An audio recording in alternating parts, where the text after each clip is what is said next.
Today is Tuesday, August 16th, 2011.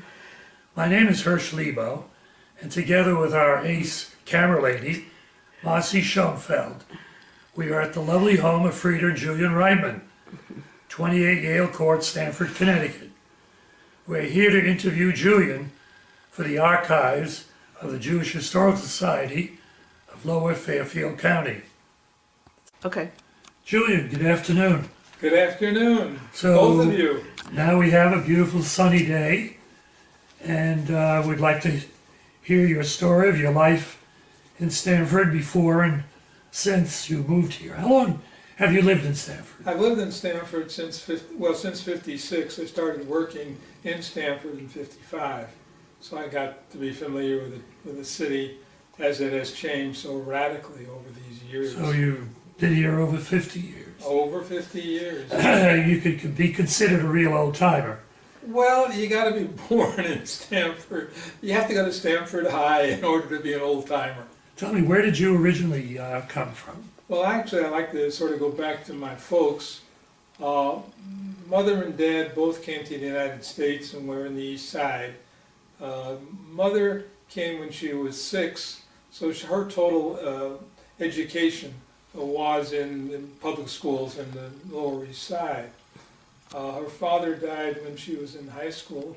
She went to Washington Irving High School, and she was, of the advent guard of, the being exposed to liberal ideas and so on the East Side. So she was always sorry she hadn't been able to go to college. But on the other hand, she wasn't a blue-collar worker. She worked as a bookkeeper and so on. So she had a view of world as of being part of the intellectual class. Dad was one of 3 brothers, the middle one.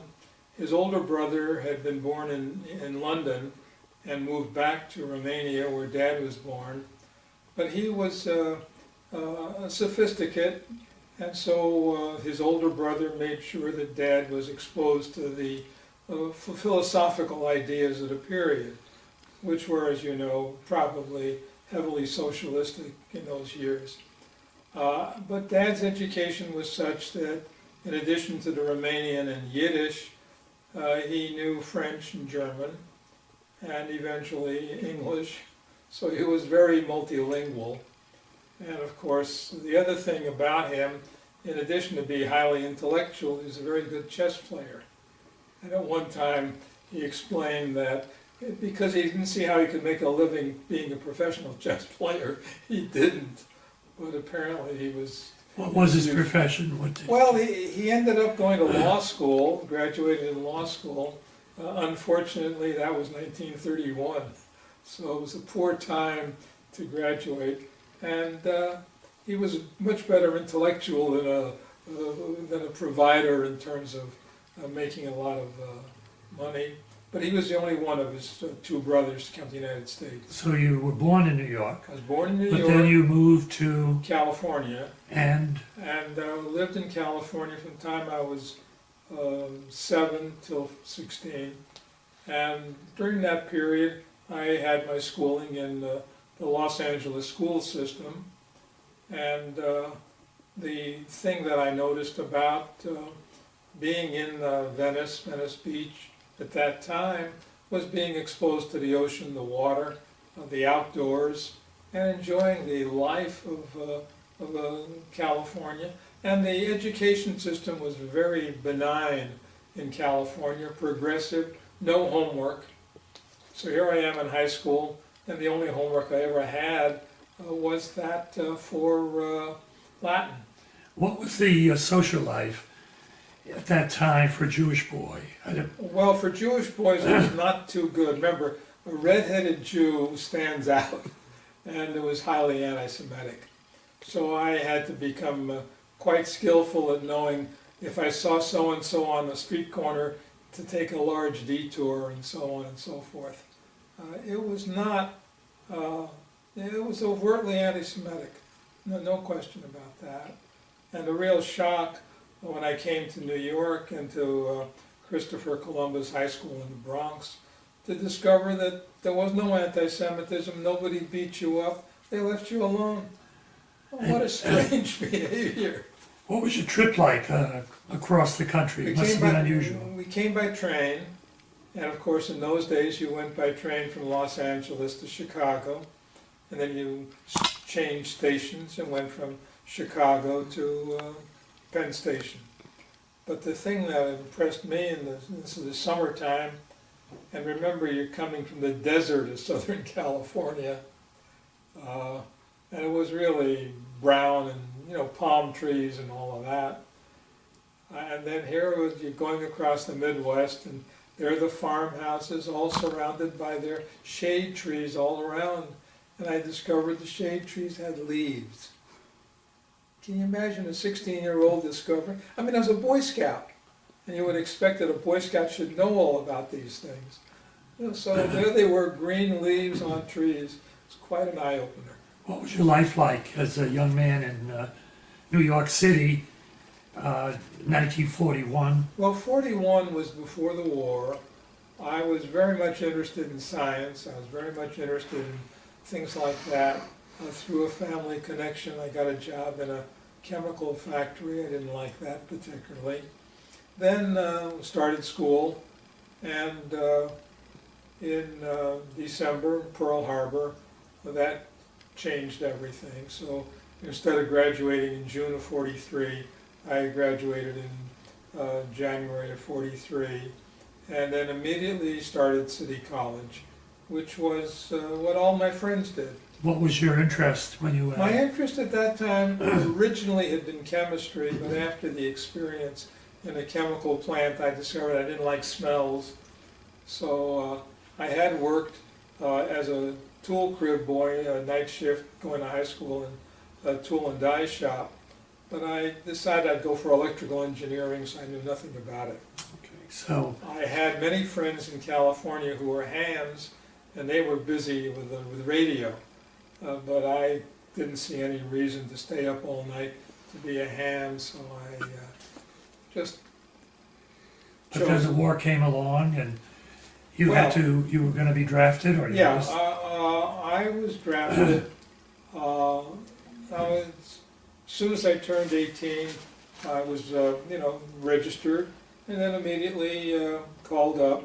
And so at the end of 43, I was inducted into the Army, and in January I was waiting to be where I was be assigned, what would happen. So what was your experience in these And things? what happened is I ended up in the Air Corps. Why, how, I don't know, but I did. And I had taken a test which said I was incompetent at Morse code, and so therefore they sent me to radio school. And of course, radio operators need to know Morse code without errors, and of course, if you don't do that, you can make errors. So after the operator school, they sent me to mechanic school. And this is where I learned my future, electronics, because I said, hey, this is something that can really do wonders. And so I became a dedicated electronics engineer. After the war, I went back to the city, got my degree, went on to take a master's at night at NYU. Degree in Double electrical engineering. But the experience of the Air Corps had made me very pragmatic. And one of the strange features of the time after the war was a lot of theory in engineering. And the theory didn't always work, and so you needed to rely on practice. It was a real interesting thing, so the result was I got my master's. I said, this is more theory than I ever need, because it really didn't apply to what I was doing. And I worked initially in acoustics, electroacoustics, worked in Lower Manhattan, and found that was the very practical stuff. Then when the Korean War started, suddenly there were jobs for double E's in defense. So I switched from the commercial acoustics to working for defense. And that worked until Eisenhower was elected and they changed the rules. So I got laid off because they no longer had any money and went into another commercial field. This was Philips, North American Philips, part of the Dutch Philips entourage. There I was working in nuclear measurement and got introduced to the skills that you have in doing nuclear things. And that set it up for me to be acquainted with digital logic and digital things. So I found that the Dutch Philips were sort of restricting what you could do as an engineer in American Philips, North American. So I went to a headhunter and got a job in Stanford at Teleregister Corporation in the design of digital computers. That was 1955. 55. Is that when you first came to Stanford? So I was married in 52. My first wife, Nora, had been living in Palestine from 40 to 47, and she came to the United States via Canada, and eventually the town she was born in became part of the Ukraine, so she entered the United States on the Soviet visa immigration. And we met when she was going to school at the General Studies at Columbia. And we lived first in Yonkers, Tuckahoe area of Yonkers. And then she was pregnant, and we were looking to change jobs, and the job in Stanford showed up. So we came looking for a house in Stanford, and eventually we decided, well, actually my boss suggested I should live in Westport. So he went driving around in Westport, and this is 55. No, this is before my son was born, 55. And there was a kid in a battery-powered car running around the streets in Westport. And I decided that was not for me. So we looked in Stanford. And so son was born in 55 after I was working here. And I worked for Teleregister, and it was a really a mind-opening site, because one of the things I was doing was evaluating a lot of details on passenger reservations for airlines. And some of the airline people were very helpful in sort of getting me to understand problems. Because you're trying to design a system to do something, how do you know what it is you're trying to do? And what they pointed out is the critical thing is you have to know the history of why these rules exist. So I began to say, I got to look at history. Of course, I'm looking at airline history, but I'd always been interested in Jewish history, because while you're secular, you know, there were very few Jewish kids in Venice, and the Bronx was heavily secular, that part of the Bronx. And in fact, I can't recall any of my contemporaries in Columbus High School or City College ever going to shul. I mean, that just wasn't part of it. But we were looking at Stanford, and we were driving through Stanford, and we came down on Bedford Street, and we saw the old JCC. So we decided, okay, there's a Jewish community in Stanford, we can live here. And we moved in, and we immediately, well, not immediately, but along about the time that we had a 1 or 2 year old, we were looking about the JCC, we should join the JCC and so on. And it was very interesting. The old JCC there on Prospect Street did not really want you to join. You weren't an old timer. So trying to get a application became an interesting problem, and it probably took about 2 years before we actually were able to join. Eventually my daughter, who was born in 58, she went to the Sarah Walker nursery school at the JCC, and we made a lot of friends through her being part of that. My son went to Rippolom High School, and his friends were Les Charlock's son, Irwin Miller's son. So if you're exposed to shepherding, transporting children, boys all over the place, well, Irwin Miller lives at 28 in the Knollwood, so that was no deal, they could walk. But I got to know Irwin, I got to know Les, I got to know Vivian and Elaine. And so got an idea of what Irwin was interested in. I had been interested mostly in the secular life of Jews, Ashkenazi Jews. That's as much as I knew. There wasn't much on it that I could read, but I was curious. I remember some play on Shalom Aleichem in New York in the late 50s and so on. But there wasn't much about it.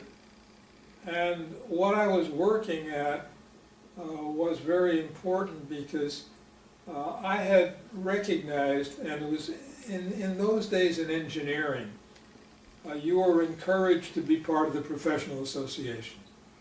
So I joined as a student in 1946 the Institute of Radio Engineers. And not until much later engineers were not encouraged to be part of an engineering institute. So it was a very interesting change.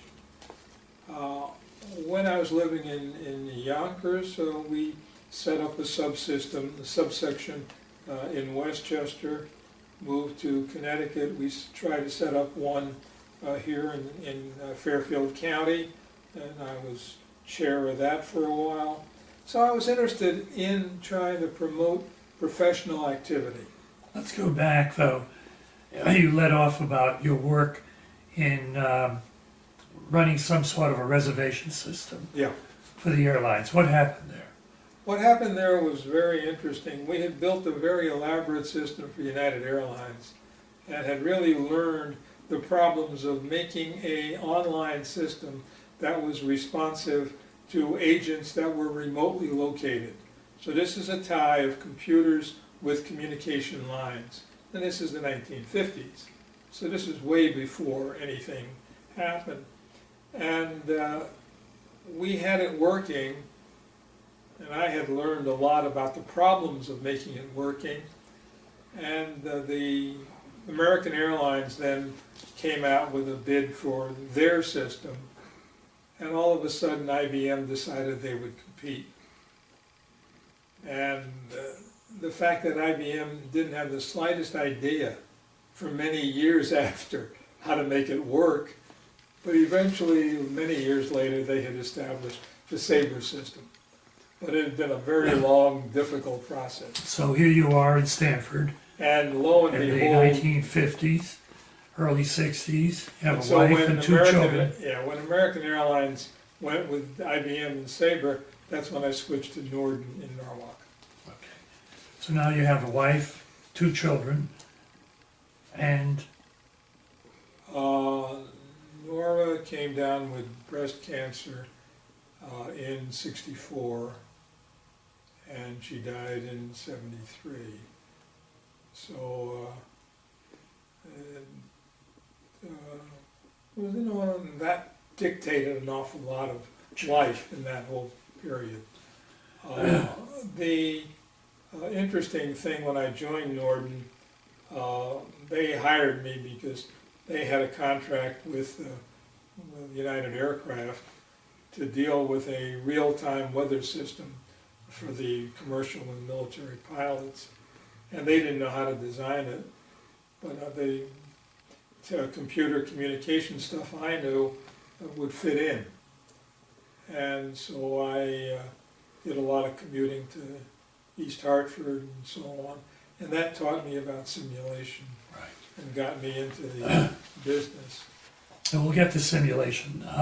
But before that, you met another woman along the way. Oh, no.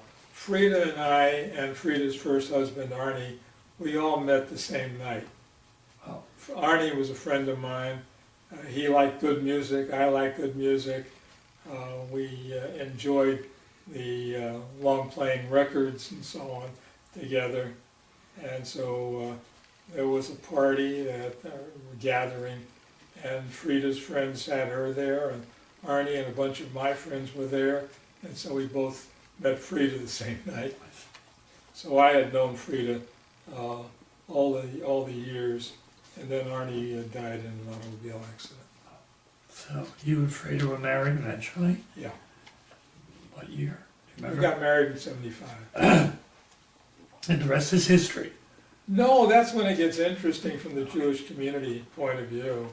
But before we go into that, let me just find out, we never talked about your siblings. Right. You had I have a younger sister. a younger sister Yeah. living She's where? living in Massachusetts, but unfortunately, she's at the end stages with lung cancer. Nice. Now tell me about your kids. The boy, Mark, went to Rippleham High School, had a very good time there, did not show any particular, well, we were members of Temple Sinai, so he was bar mitzvahed at Sinai. I liked Rabbi Silver, I liked Sam. Mark did not particularly. I gathered from most of the children that they were not thrilled with Rabbi Sam. The reason I thought is because he was hard of hearing and he never could hear what the kids were saying. But I liked Sam because he had a sense of humor. And he could look at the real world and maintain a sense of humor, which I thought was pretty neat. So I enjoyed his sermons and so forth. But he was asked to retire, and they brought in Pierce, who I could talk to very nicely, but I did not appreciate his sermons, so that did not encourage me to attend. Frida, his daughter, was a part of the conservative group in New Jersey, so she transferred to Bethel. And Rabbi Goldman did not thrill me, but Cantor Rabinowitz was very nice because Frida's daughter Maddie had a wonderful voice, and so she really carried out, and it was just great to have her in the choir, so that was fun. And at Bethel, we joined a discussion group that gave an opportunity to discuss the Jewish items and so forth with a certain long continuity. There were a few people who were very active in Bethel that made it work, and it's still continuing in a way to this day. So that was your involvement in the Jewish life here. You mentioned your son, you had a daughter. Yeah, daughter, well, son finished Rippleham, then went to MIT. Daughter finished Rippleham and made the 7-year medical program at Brown. So she was set, she had candy striped at Stanford Hospital and insisted that she would candy stripe on the pediatric ward. That was her interest. And it was funny, here this young kid forces Stanford Hospital to run a training course for one girl. Good for her. Now, she's a physician. Yes, pediatrician. Pediatrician, living In Brookline, Massachusetts. Massachusetts. And your son lives also in, He lives in Potomac, Maryland. and he's, what, He's an engineer? No, he's a MD, PhD. So you're both physicians. Yeah, they're both physicians. He is with NIH. I was gonna ask, He's with NIH. His specialty is obesity. is what, Obesity. obesity, that's Diet. become, He's mostly concerned with, what do you do to control diabetes? right? And grandchildren? Grandchildren, well, this is where Frida and I have merged the two families, so we have 12 grandchildren. So Frida had 3 children, and her 3, my 2, get along quite well. We have many gatherings together, and hopefully someday, I guess we'll find out where the centroid is. There's 2 of the offspring are in Washington, plus 2 of my nephews are down there. So then maybe one day we'll relocate to Washington, where the family is. Tell me about your interest in simulation and explain what that is. Well, one of the problems that you have is when you design something in a computer or a telephone that works in real time, you are faced with the problem of how do you handle peak traffic. Average traffic is average, no big deal. But every once in a while there's like a snowstorm. Why a snowstorm? Well, a snowstorm, everybody's home. What do they do when they're home? They pick up the phone. Well, do you get a dial tone or don't you? The theory is within so many seconds you get a dial tone. Otherwise you failed your telephone service. Well, we were designing a system with airline reservations, and these reservations people were supposed to behave like telephone people. Every time they try to make a call was independent. The calls were not associated. So we went down and we checked out the system we had built on that basis, and we discovered we were dead wrong. Because when you try and book a flight, and you don't have many flights, you try first one day, then the next day, or the earlier day, and before you know it, you've put in 3, 4, 5 transactions instead of one independent one. And the computer, being something that's thinking it's got plenty of time between calls, has suddenly crashed. So we then went into the whole question of how do you analyze peak traffic? And there isn't much in the literature queuing theory that deals with it. So the alternative is to set up a Monte Carlo simulation where you try many, many events and see how that happens, because the events can be bunched in ways that are not independently distributed. And when we did that, we discovered that the effort to do the simulation was very large. And we sort of didn't know what to do about it. But on October 3rd, 1961, IBM gave a presentation to United Aircraft and others in Hartford on their simulator. And it was October 3rd, my son's birthday, so I knew the date. And they promised it would work. Now, based on my previous experience, I had 13 criteria which said it wouldn't work. And they kept saying, we can do A and B and C. And by the time they got down to 12, I got interested. But 13 they didn't make. So they did give us the deck of cards. And so in East Hartford at United Aircraft Computer Center, we ran some models. And I realized that this was a tool of modern computer technology that could work. I brought it back to Norden, and the management said, go for it. So we started trying, and suddenly I realized that with a model, you knew how to ask questions that you couldn't ask just on a discussion. You'd say, look, the model said this might happen. And the guy the other way would say, well, maybe it could. And so you began to get answers that you never would get normally. So you got an insight from the modeling, and that was very useful. You're trying to shake me up there, I can see that, Marcy.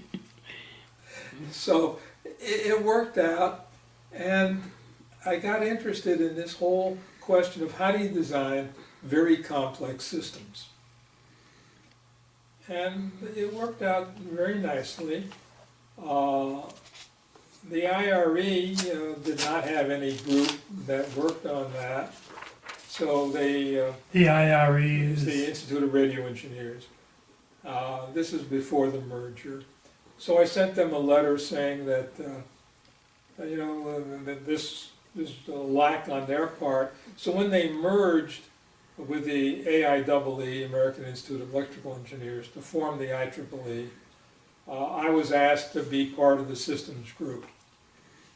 And so I suddenly became very active professionally in the IEEE, eventually in '69 being the chair of what became the Systems Man and Cybernetics Group.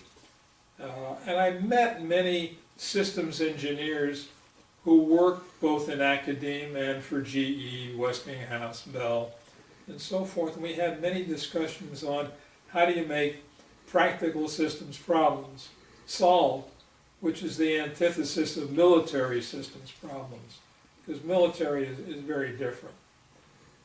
And that kept me very busy. When I realized the inadequacy of the literature, I wrote a book on computer simulation applications, which was published by Wiley and Sons in '71. And it was always fun. You go around in libraries all over the world and you discover your books there. that was computer simulation applications. Yeah. Very nice. You received an award from the College of Simulation. Yeah, they decided that somebody ought to be given as the person who really did a lot to start it. So I got the first honorary Founders Award. It's called the Lifetime Professional Achievement Award, Award. Yeah, that was the Or first one. LPAA. And then the funny one was we had a conference, the first one which I helped organize in '67, and in 40 years later they had another conference and they decided what were the most significant events of the last 40 years. And one of the things that I had worked on and my group at Norton was singled out for one of the 10 most. So yeah, you feel that you've done a lot professionally, and but on the other hand, when I retired in '87, I decided I would no longer pursue simulation. I would do other things. So let's talk about some of the other things. I know you have a lot of travel interests and Well, I did a lot of travel. There was a time when what became from United Aircraft, United Technologies, was interested in military computers, and I was working on the tie of military computers and military communication systems. And doing that, I traveled all over the world. Let's see, we started in Germany, Holland, France, England, Italy, Israel, Canada, Japan, Indonesia, which I never could understand. And finally, in '84, I was asked to go to the People's Republic of China to give lectures on the military design of computer systems. and And I did it. I had 3 trips in '84 for a total of 10 weeks in China. I got taken all over China, in Beijing, Shanghai, Wuhan, Chongqing, and I even got a ride on the Yangtze River. It was quite an eye-opening experience to wander all over. On some of the trips, Frida joined me, and it was just great to see the world from an engineering point of view. did that lead you to appreciate America more, or not necessarily, or you learned a lot about what's better in some of these places? Well, though, Or it's good. the very weird one. We were having a meeting in the American Embassy in Tokyo, and the high-ranking Japanese officer in the self-defense force was discussing the design of the computer systems for a new Japanese self-defense ship. And it was very interesting because at this time, the inadequacies of the American naval computer systems were well known. Maybe not in the general public, but those of us in the field, were very well aware of it. So here we are in the American Embassy with the Japanese officers discussing the features that are necessary to make a reliable military computer system aboard ship. And very clearly the inadequacies of the American naval systems were known by the Japanese. And so when we finally asked him, what's the ship going to have? He says, oh, it's going to be the same as the American Navy.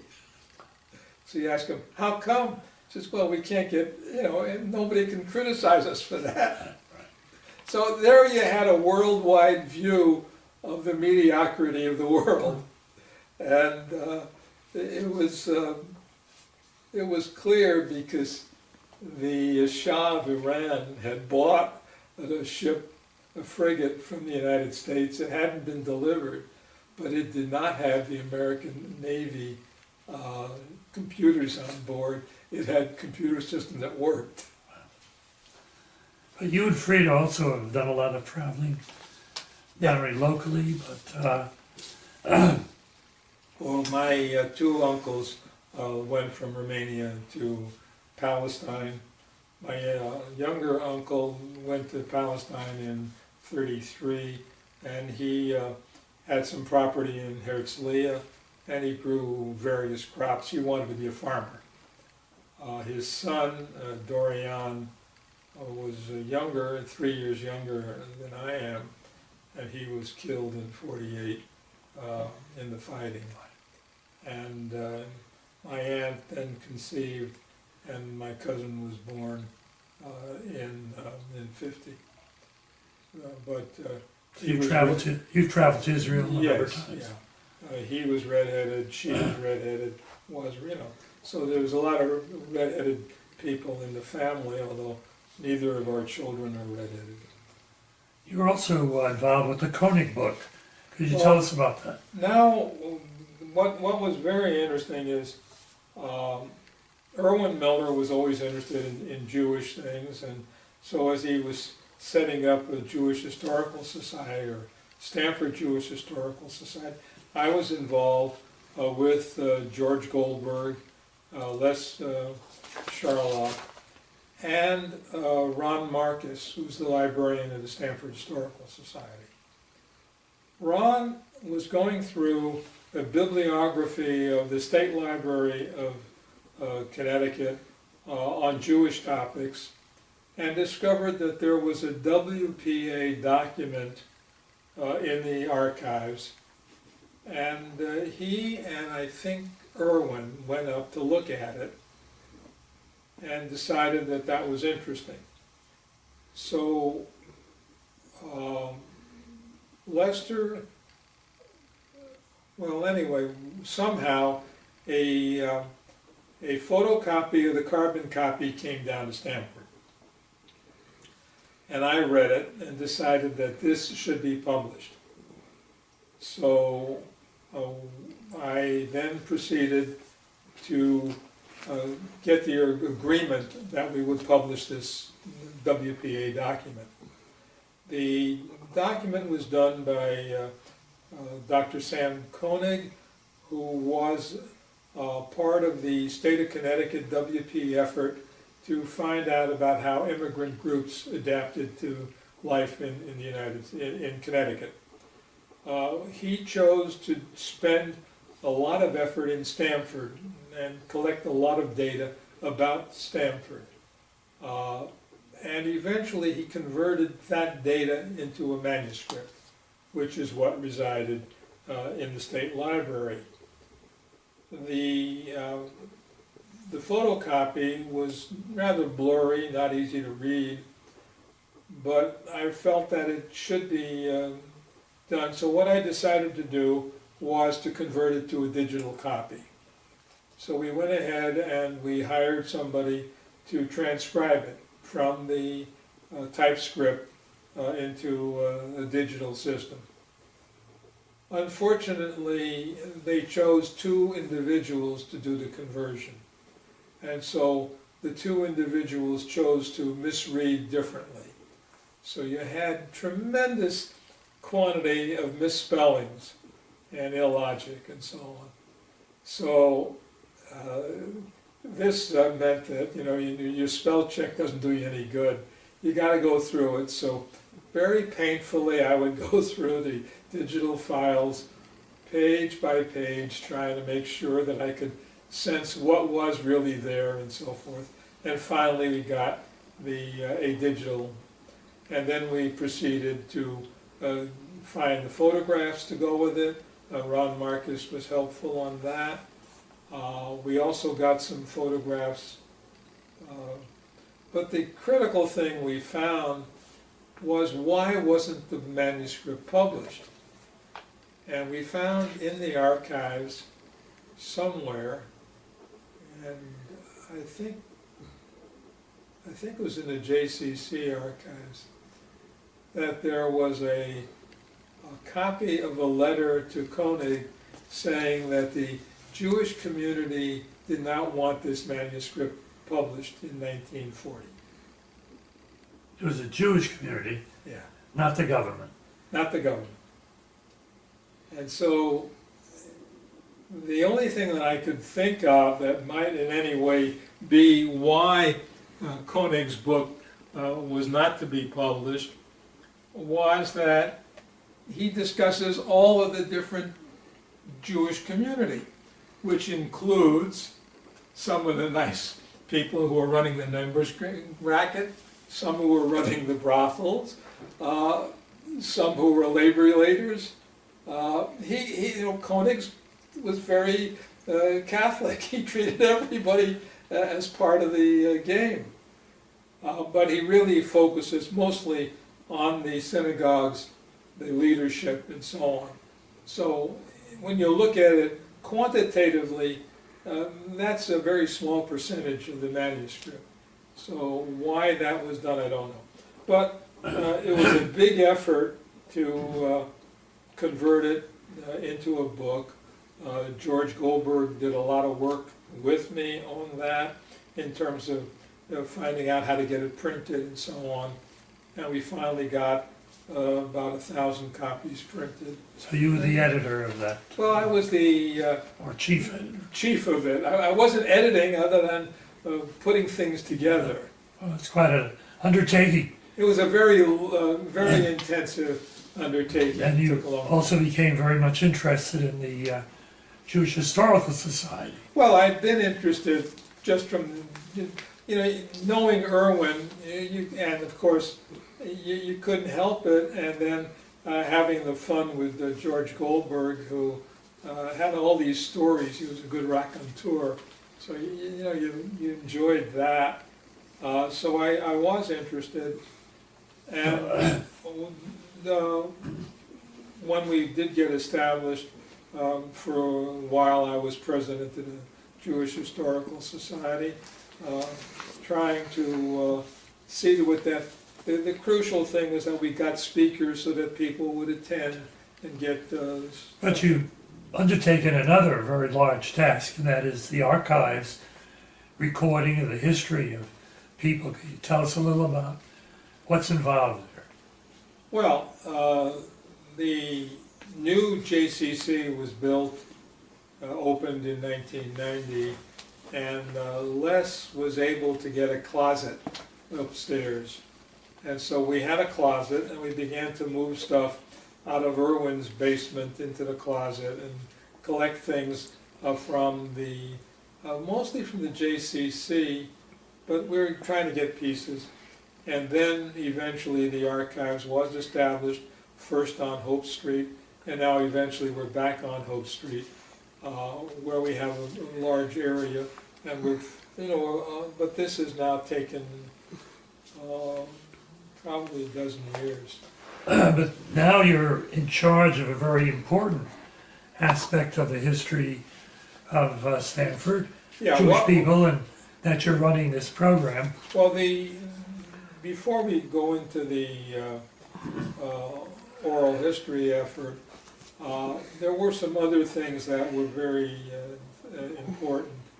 Frida started teaching at UConn, I think in '77, and I knew a number of the people on the faculty at UConn, and among them was a program to have a lecture on a Sunday on Jewish, invite a Jewish speaker and so on. And Nahama Ashkenazi set up this activity, and so we would gather, I don't think it was as frequent as once a month, but we would gather.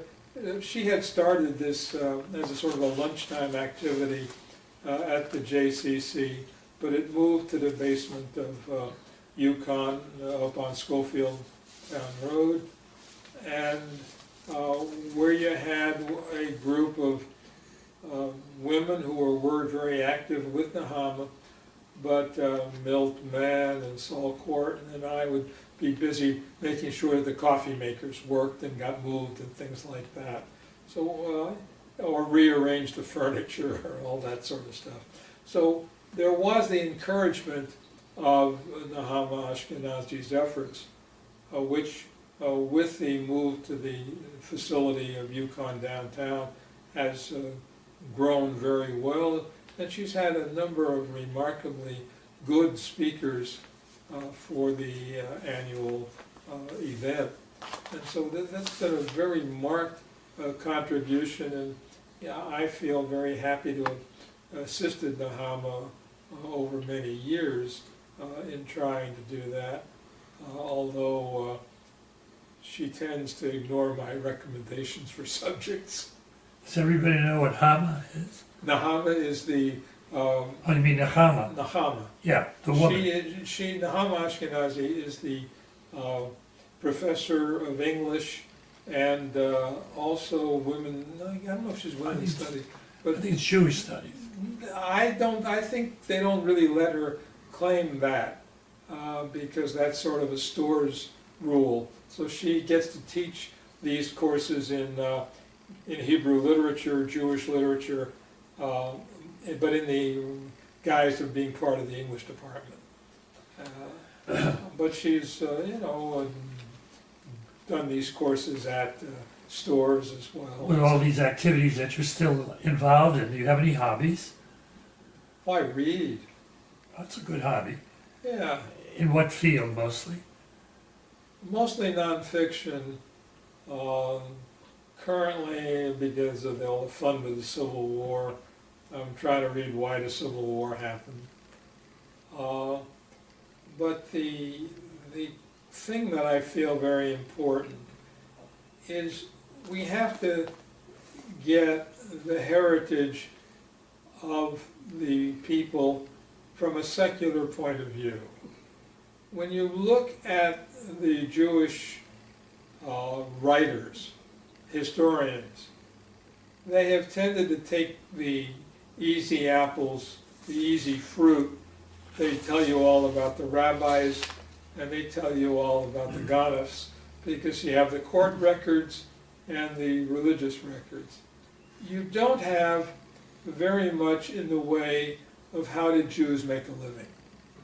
What did Jews do to be part of this society? And so the goal of setting up oral histories is to find out how did people make a living who are part of the Jewish community. And so it's very interesting to see that most of the people that have been in Stanford for a long time came from retail roots. They came here, opened up a small, they didn't peddle very much here, but they opened up a store and you see that they were always related A to B to C, and you have the same families and so on. And there's also a lot of social interaction where the same families join or their offspring intermarry and so on. So you have that.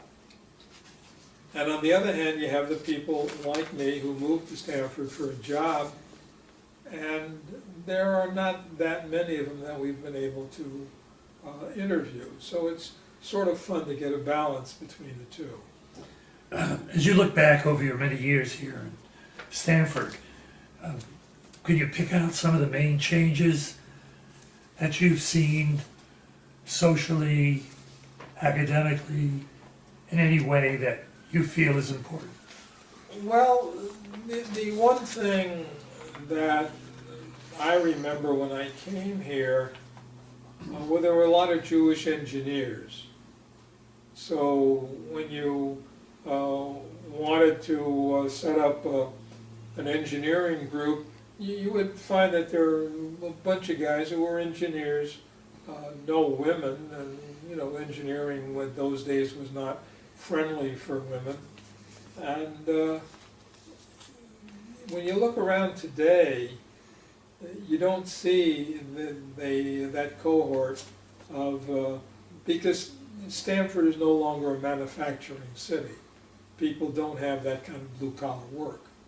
So, and if you have blue-collar people, well, you needed the engineering to go with it. And that's all missing from this town today.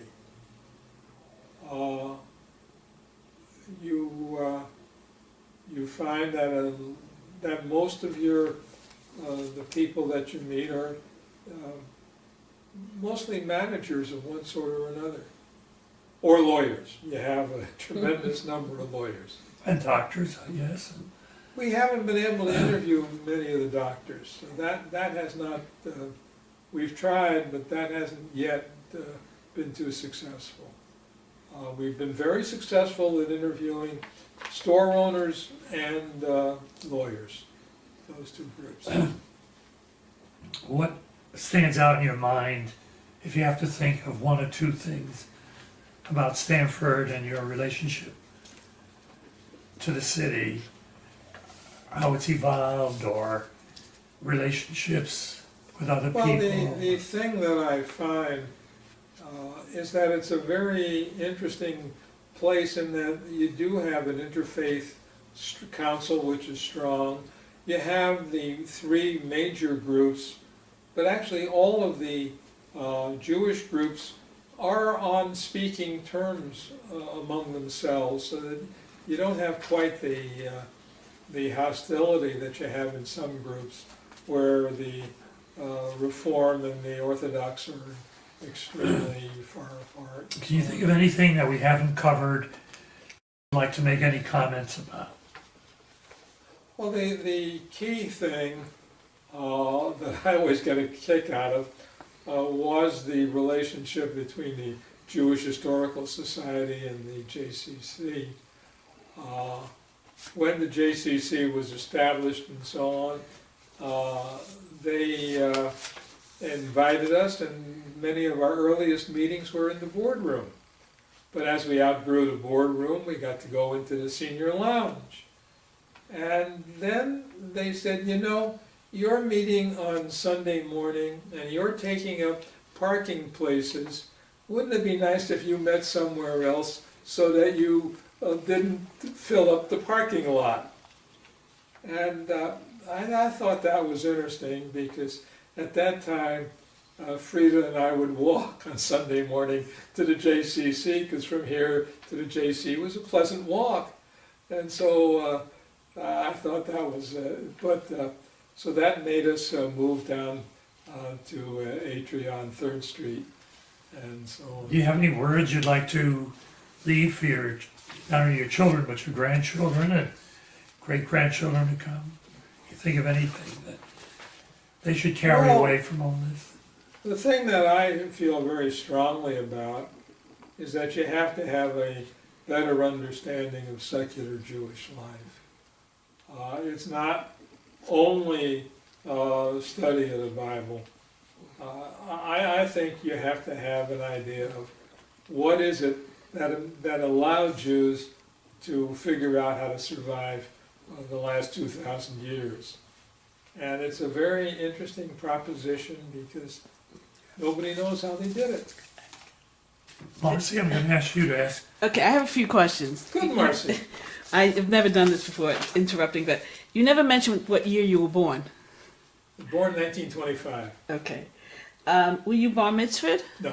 Okay. Was there a synagogue even near you in California? If there was, You didn't know I about it. have no idea about it. What you didn't say? You said you moved to California, but you didn't say why.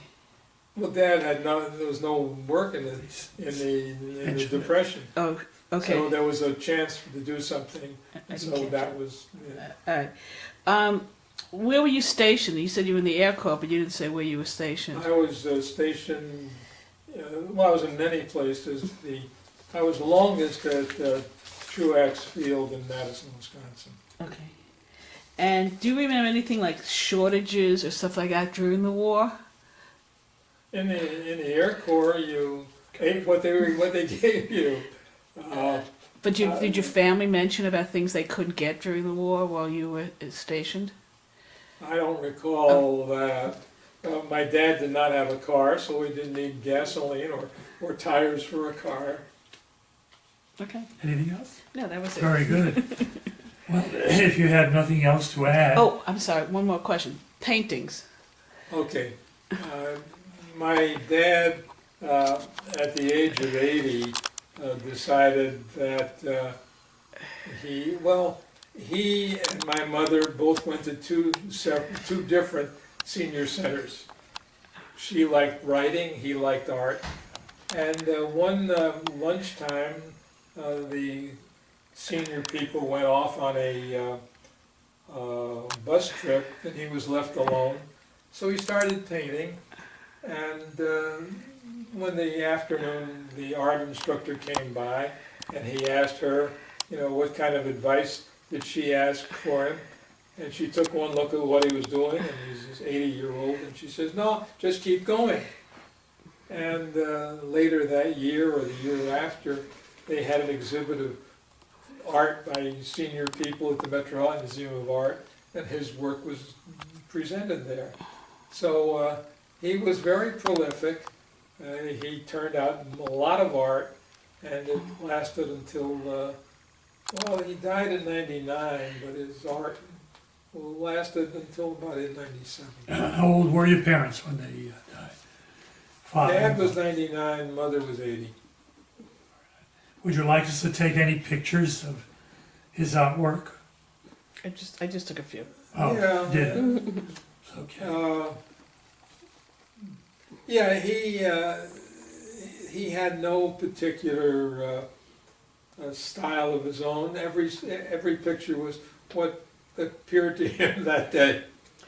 I also want to commend you and Freda for your travels as seniors into a lot of different intellectual venues. Would you want to make any comment about The one comment that was sort of interesting on a Jewish theme, we were in Stockholm, and we decided to visit the synagogue in Stockholm.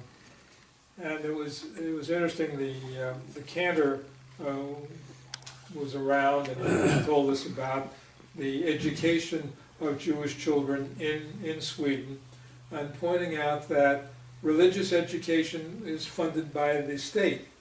And so the Jewish education in Sweden is funded by the state of Sweden. And the Jewish children get that.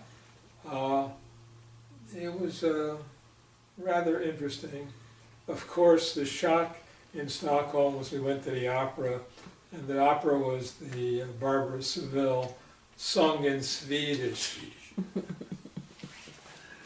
Well, with that, On that note. we're going to close a very interesting interview. Thank you. On behalf of the Jewish Historical Society of Lower Fairfield County, we want to thank you for your indulgence and also for the excellent education you've given us and the future of the people who are going to enjoy this We interview. hope that in 20 years somebody will look at this. Yes. Amen. Amen.